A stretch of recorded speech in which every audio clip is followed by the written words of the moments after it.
this thing for running time, this adjustment here will gain or lose you about 10 minutes a week between the full up and down range.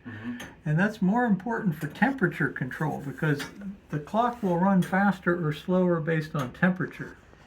Now there's a little witness mark on this slide down here where the pendulum is being raised up and down because the clock is being driven by this rod in the slot that goes to the escapement gear.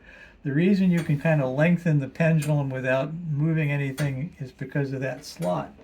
There's a little witness mark, and that's the average for the year on what this thing, when we had it running the best we had, we put that witness mark there, and if you just ran it all year long, you'd run faster in the summertime and slower in the wintertime, but on average for the year, it would be within about 5 minutes a week. Sure. And is that just the expansion of the metals? Or? It's the expansion of the metals, and I don't know if you've ever seen that grid work that's on the pendulum of some grandfather clocks. It looks like 3 bars.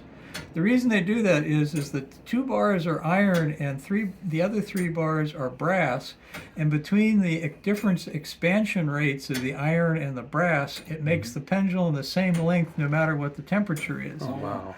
This one doesn't have that correction. So, you know, the little brass gears, they expand and contract with heat. The pendulum, one reason they have a wooden arm on this pendulum is to try and reduce the expansion and contraction. But yeah, you know, all of that adds up. And it's even how thick the lubricant is, because just like...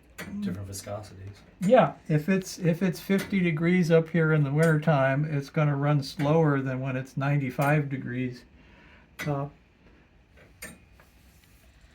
And I just do my little gentle cleaning because it's like any engine, clean is the best thing, and lubrication is a good thing.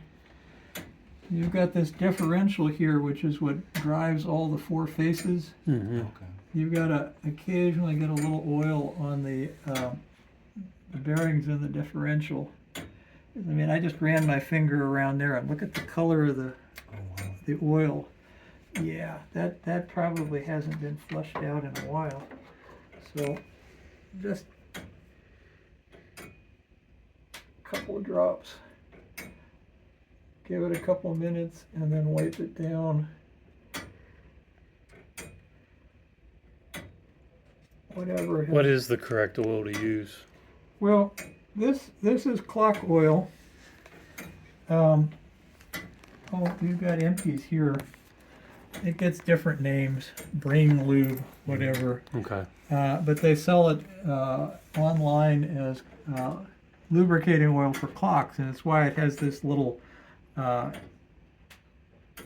syringe tip on it. Yeah, and you just squeeze it enough to get a drop. Okay. And to be honest, one of those pens is maybe a year and a half of lubricant for this right. thing.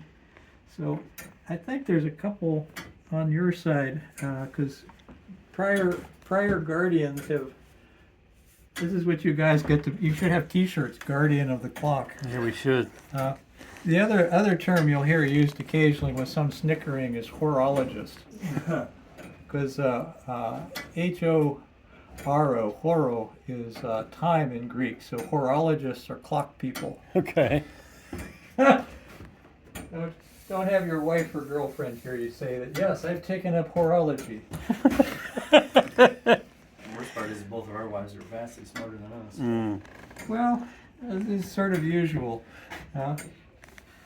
Alice is a pharmacist, so I get educated every day. My wife's a physics professor.